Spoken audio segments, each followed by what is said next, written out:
The AristoCats is one of those films that no one really hates, but no one really likes it that much either. I thought for a number of years this might be because it's just kind of a nothing film where there isn't really much to say. But after watching it again recently, I don't think that's really the problem. There is plenty to say about this film. It has a perfectly coherent plot with a clear beginning, middle and end, plenty of characters that have a decent presence on screen, and a satisfying ending where the villain gets his comeuppance. The problem is none of the things you remember about the film do anything to serve the main plot. It feels like about half the film is just filler that could easily have been cut and you wouldn't have missed anything. On top of that, considering all the colourful characters this film has, the title characters are actually pretty boring. I can't think of one memorable moment in this film that involves Duchess or her kids. Like, I guess the way Marie is teased by her older brother is kind of funny, and the way the three kids act during the film does feel like the way kids would act in situations like this. Although the girl they got to voice Marie is terrible. Because I'm a lady, that's why. Ah! Now that hurts! Mama! Mama! Ladies do not start fights, but they can finish them. They just never have the chance to do anything interesting, and we don't really get to know them. Duchess is loyal to her owner, Madame. That's really all we find out about them during the entire film.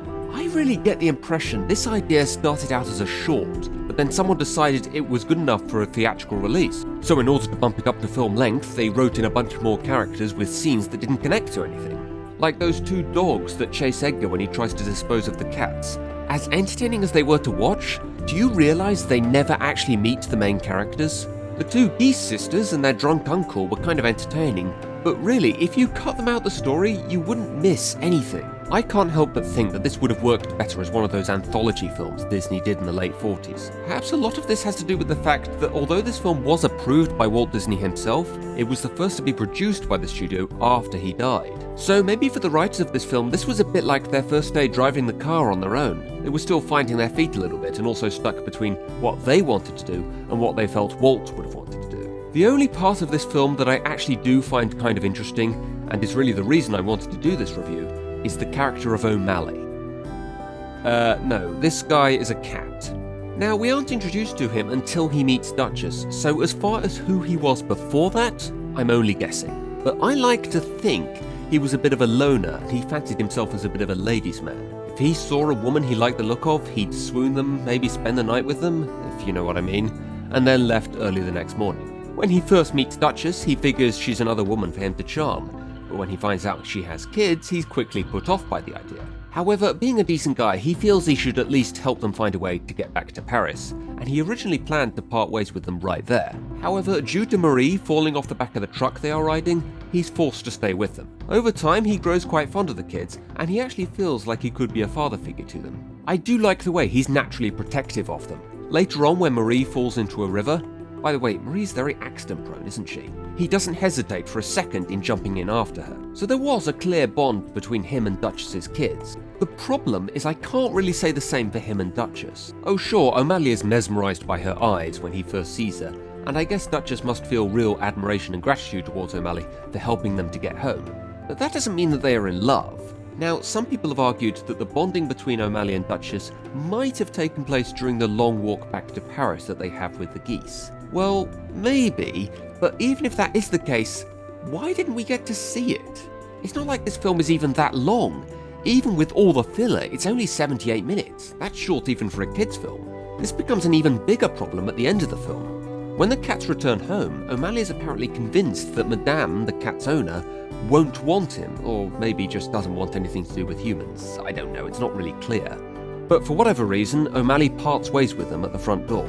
Then, after one last fight with Edgar in which he's left locked in a crate, they just cut to O'Malley as part of the family. So, what made him change his mind? Did he like Madame when he got to know her, or did he just find it too hard to say goodbye again? Why can't we see these things instead of wasting our time with the reprise of Everybody Wants to Be a Cat?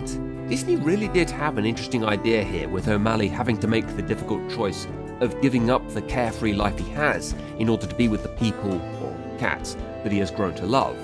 If the whole film had been about O'Malley, they could have had a really good film here.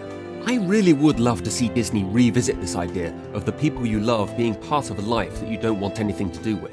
The Little Mermaid kind of touches on this idea with the character of King Triton. I won't say exactly how for the sake of anyone that hasn't seen the film, but let's just say it's only properly focused on in the first act and at the very end. Brother Bear and the Pixar film Cars are both also kind of about the idea of understanding people from another lifestyle before judging them, but I felt both of them focused too much on the character learning a lesson. Neither are really about the choice of a character giving up a certain life in favour of something or someone else. Please, Disney, take this character and put them in a better story where they are the focus for the whole film. So in conclusion, the film isn't worthless. There are a few fun sequences and a few nice character moments, but they are few and far between.